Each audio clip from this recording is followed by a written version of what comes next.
can remember that day vividly. The sweltering heat in Georgia, early June. I think it was a little after 12 on a Saturday afternoon.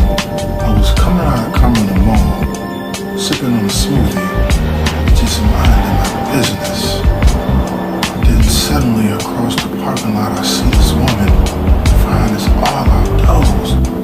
God is my witness. You see, in my 20s, my approach was relentless. I'm a little more seasoned now in my 40s, so I practice much resistance. And although I'm only seeing her from a distance, and my libido has insisted, it was at that moment I realized that I had to have it. Like a bull seeing red, I was prepared to attack it. So at this point, I pick up my pace. I guess you can say this is a part of the chase, but I mustn't close in too fast because I don't want to violate her space. She must have felt me approaching because she turned around and said with a frown, "What the hell do you want?" While we're in the midst of a growing crowd. Now me embarrassed, remaining calm. "Excuse me, sweetheart. There is no need to be alarmed. I am not here to cause you any harm. All I wanted was an introduction. My deepest apologies for the interruption." She smiled, gave me the once-over and simply responded, "It's okay, baby. It's just that today some of these men have forgotten how to approach a lady." Smooth, caramel-complected skin, 5'9". Could have been closer to 5'10", all hips, full hips. She had a little bit of this. Y'all call it rose, I call it leverage. Oh, I love that shit. But never mind all that though. For my taste, the package was definitely complete.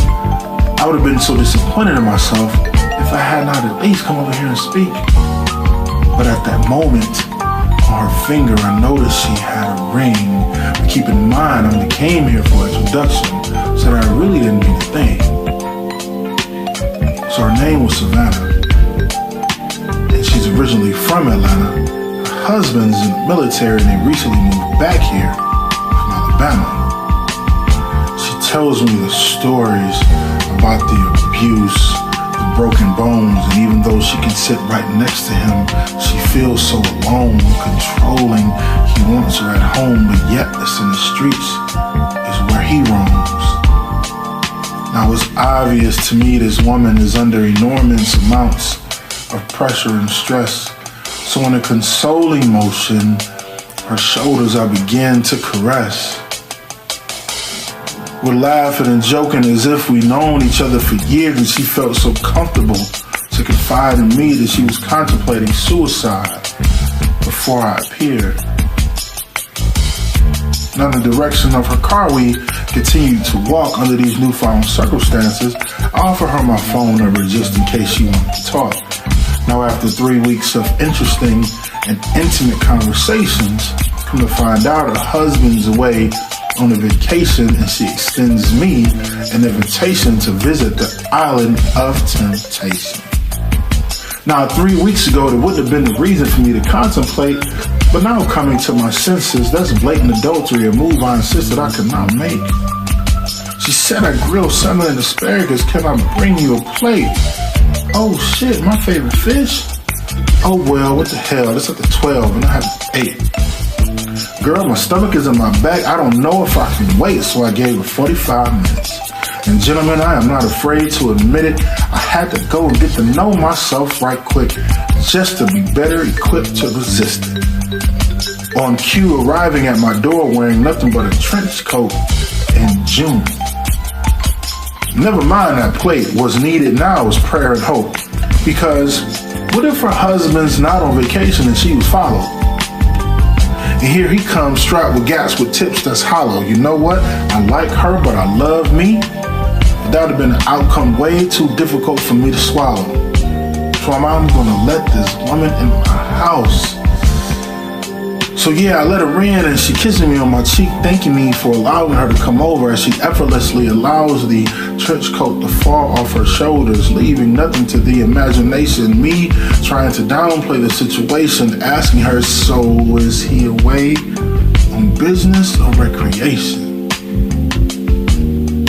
Sitting on the couch, she begins to rub on my spot. I felt an instant blood rush go straight to my leg, thinking about the plethora of positions I can have this woman if she gets in my bed. Feeling overwhelmed, I retreat to the kitchen just to clear my head.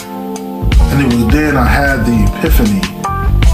Returning, I said to her, I cannot do this. This is not the way I was raised. My mama said a disobedient child will not live to see the half of his days. And she looked at me disappointed yet amazed. Harold, you are one man that I will never forget. And I'm thinking it was because I was being nothing but a gentleman and treating her with respect. She said, no, had you had sex with me, that would have been a decision you would have soon enough regret.